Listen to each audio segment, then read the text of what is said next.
En la vida nosotros conocemos muchos símbolos. Un símbolo puede dar un concepto, puede dar una idea. Un gesto o un símbolo nos puede dar un concepto muy grande.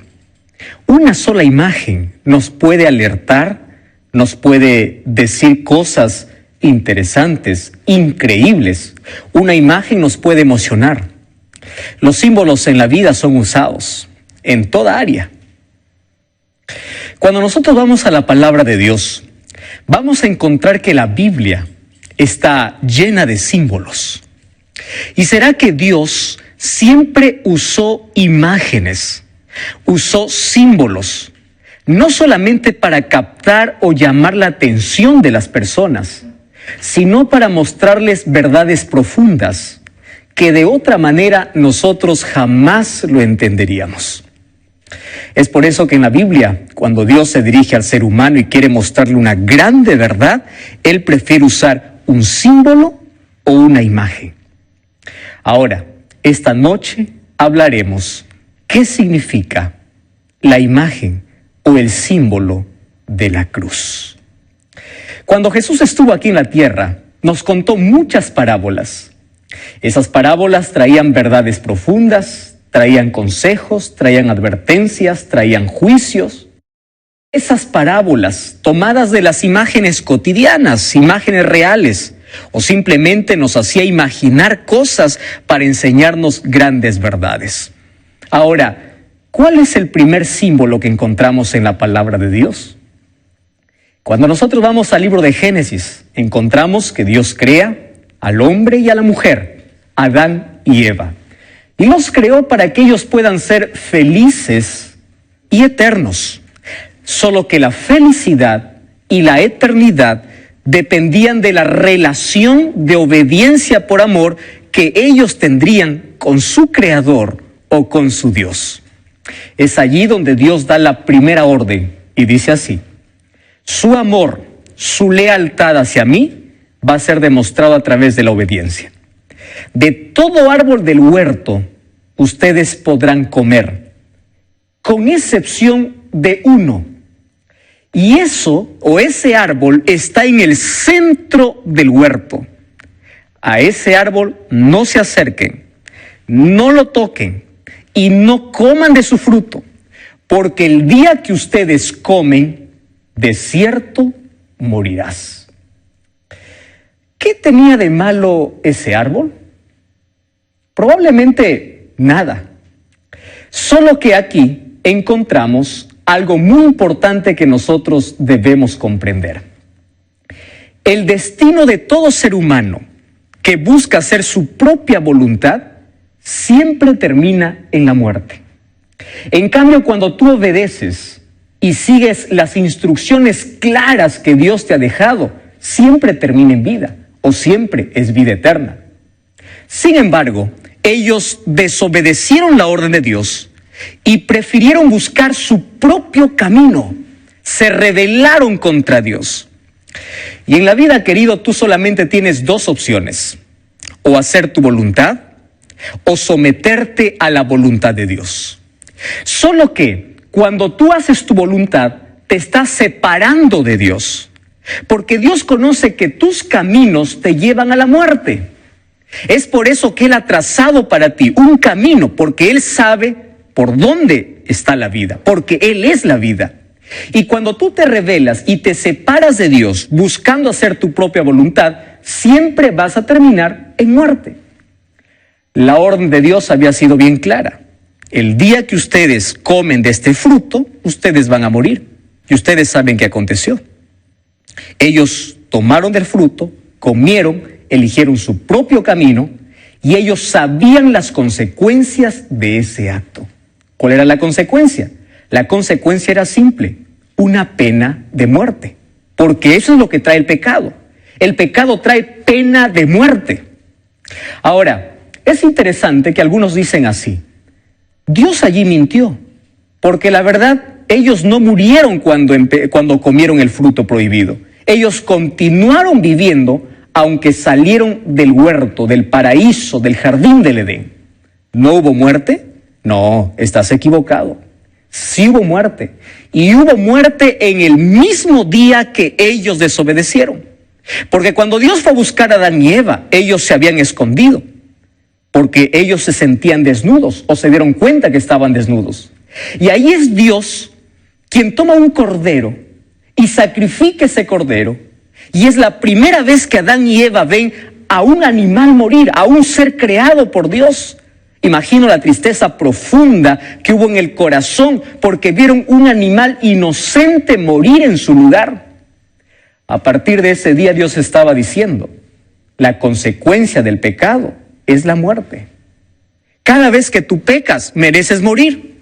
Pero este cordero, ¿a quién va a representar o quién representa? Representaba a Jesús. Les estaba diciendo, aunque ustedes fallaron, aunque ustedes pecaron y aunque ustedes estaban condenados a morir y ustedes deberían morir, hay alguien que tomará el lugar de ustedes. Y aquí en el jardín del Edén lo tomará un cordero. Solo que ese cordero será el símbolo de Cristo. Por eso Juan, cuando vio a Jesús, dijo, he aquí el cordero de Dios que quita el pecado del mundo.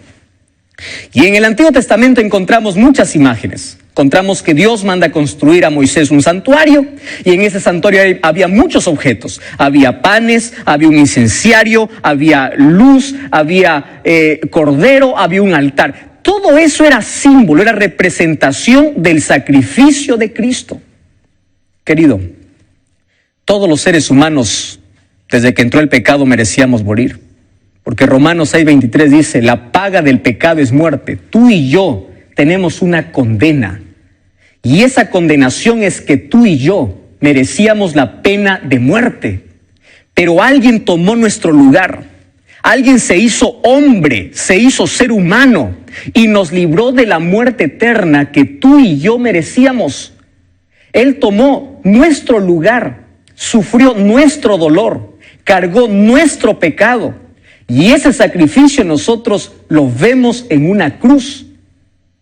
Sabes, cada vez que llega Semana Santa, yo encuentro a muchas personas de ser así. Pobrecito de Jesús. Gracias a Dios. Veo que gente cuando llega Semana Santa se priva de comer carne, no va a fiestas un par de días. La gente empieza a hacer silencio porque el Hijo de Dios está muriendo. Querido, cuánta tristeza me da, ¿sabes por qué? Porque ellos nunca van a entender qué significó el sacrificio de Jesús. Si tú todavía no has entregado tu vida a Jesús, es porque no has comprendido el precio del rescate que costó para que tú y yo ya no podamos tener esa condenación. No basta cruzarse los brazos y decir, pobre Jesús, cómo lo maltrataron, cómo murió en mi lugar. No basta eso. Basta amarle, seguirle, servirle, obedecerle, dejar nuestra vida de pecado para poder seguir a Jesús. Eso es el verdadero sentido de Semana Santa, del sacrificio de Jesús. Pero sabes, ningún ser humano podrá explicar con palabras cuánto costó nuestra salvación. No hay palabras suficientes, no hay un símbolo que pueda describir perfectamente el precio que el Hijo de Dios pagó por tu salvación y por mi salvación. Pero para poder imaginar un poco lo que eso significó y cómo nosotros estábamos, quiero que repasemos juntos una historia. Y esa historia está registrada en el libro de Números. Antes quiero decirte, cuando el ser humano pecó, el diablo celebró y dijo, ahora todos están condenados a morir. Y él celebró, imagino allí con todos sus ángeles, con todos los demonios. Hemos conquistado, hemos logrado, hemos vencido. Ahora no nos vamos a perder solos. Sería injusto que Dios pueda salvar a alguien que se rebeló. Pero él no sabía que había un plan de salvación. Y ese plan de salvación era pagar el rescate por aquella pena de muerte. Y es por eso que Jesús vino a morir. Para decirnos cuán peligroso es el pecado. Para no entrar en el terreno del pecado. Para no jugar con el pecado. Porque el pecado lo único que le da es muerte. Ahora, yo voy a compartir contigo una historia. En el libro de Números, el capítulo 21, en los versículos 4 hasta el versículo 9, yo encuentro una historia que va a representar de manera simbólica más o menos todo el sacrificio que Jesús hizo a nuestro favor. Y para eso yo te invito para que tú puedas acompañarme con una Biblia. Si tienes una Biblia allí, por favor acompáñame en la lectura. Dice así el versículo 4. Vamos a leer una historia muy interesante. Dice así: después partieron del monte de Hor. ¿Sabes de quién está hablando? Del pueblo de Israel en su peregrinaje hacia la tierra que Dios les prometió, la tierra de Canaán. Ahora, mientras ellos estaban rodeando la tierra de Edom, allí encuentro la primera expresión. Dice: el pueblo se desanimó en el camino. ¿Por dónde comenzó? Por el desánimo. Pero no solamente eso. El versículo 5 dice así: y habló el pueblo contra Dios y contra Moisés y le dijo así. Mira esta expresión. Habló el pueblo contra Dios, murmuró, se quejó en contra de Dios. Y mira lo que dijo: ¿por qué nos hiciste subir de Egipto para que muramos en este desierto, donde no hay agua? Nuestra alma tiene fastidio de este pan liviano. En los versículos que yo voy a leer, vas a encontrar por lo menos 4 pecados que cometió el pueblo en este texto. Primer pecado, murmuración. ¿Sabes qué injusto es el ser humano con Dios? Siempre está dispuesto a murmurar, siempre está dispuesto a quejarse. Y querido, la queja es el camino para el ateísmo.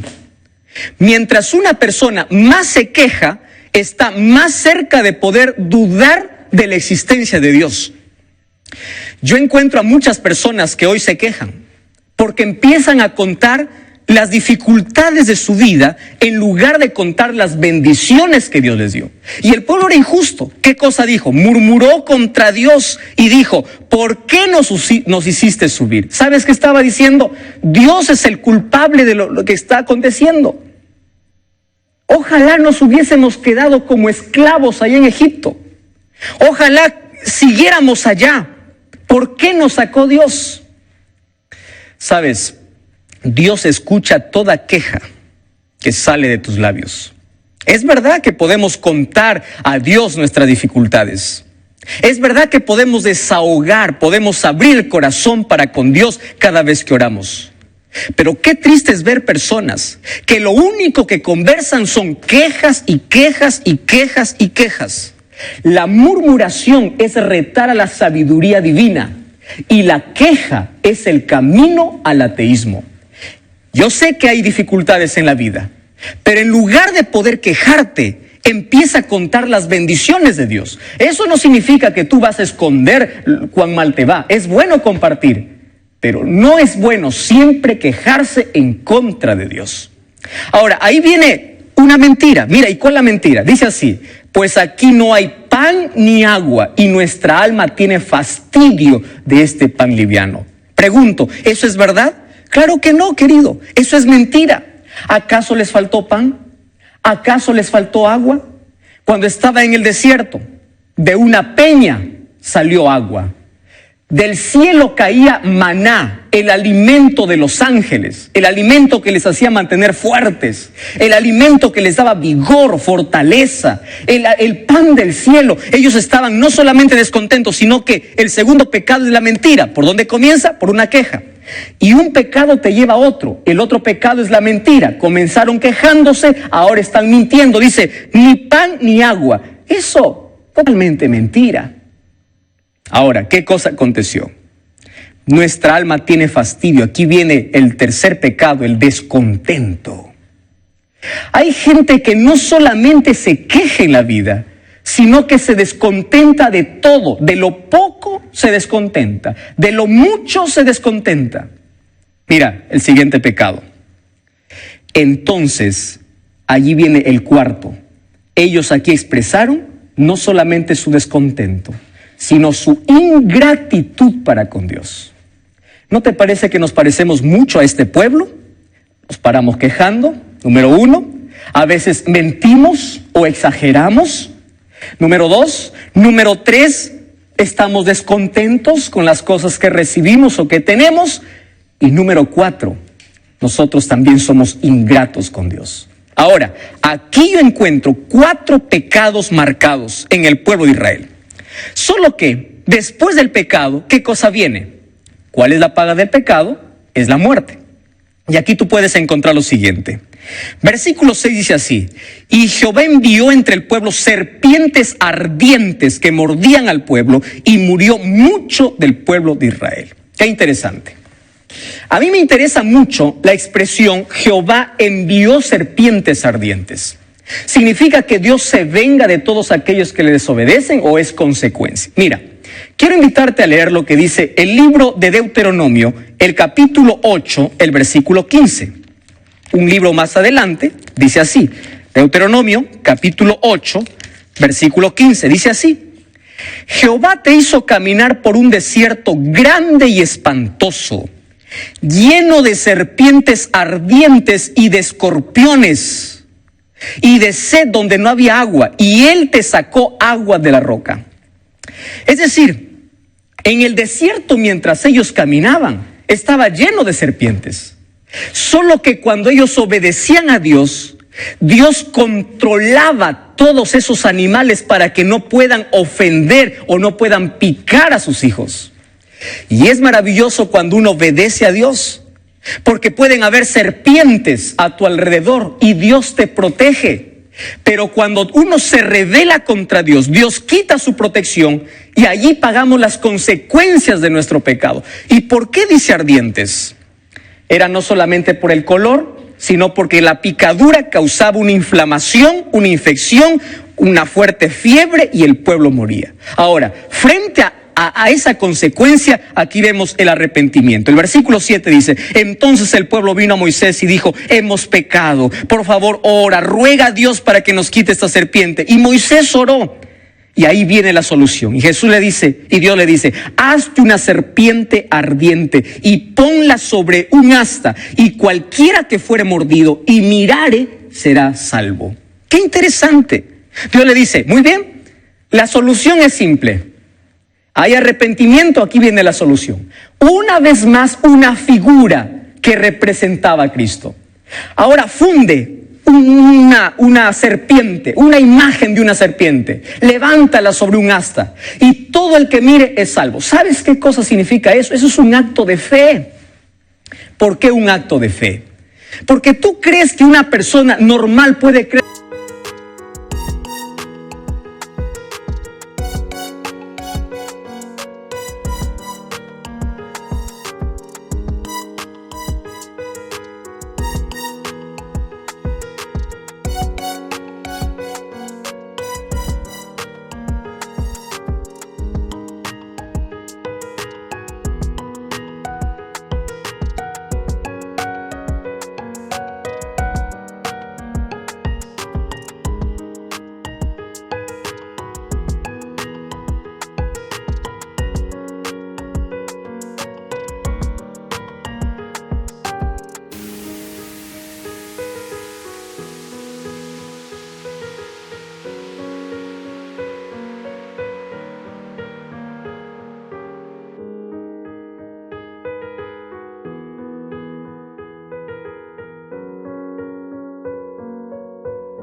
Que siendo picado por una serpiente, solo mirando a otra serpiente podría sanarse.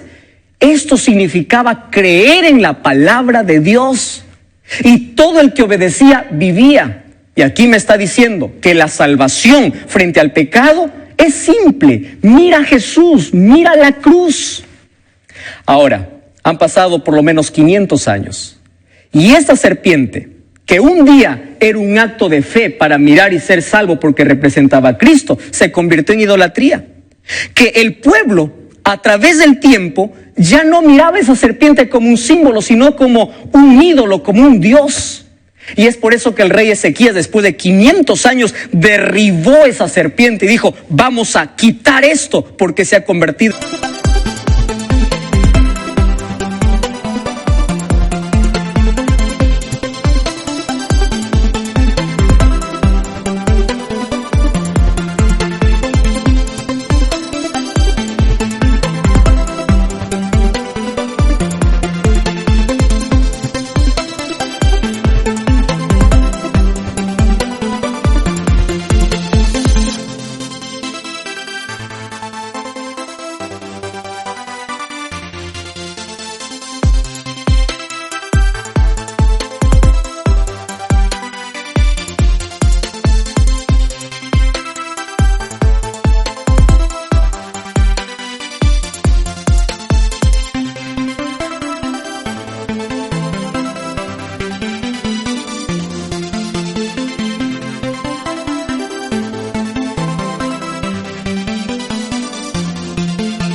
en idolatría. Querido, el poder no estaba en la serpiente.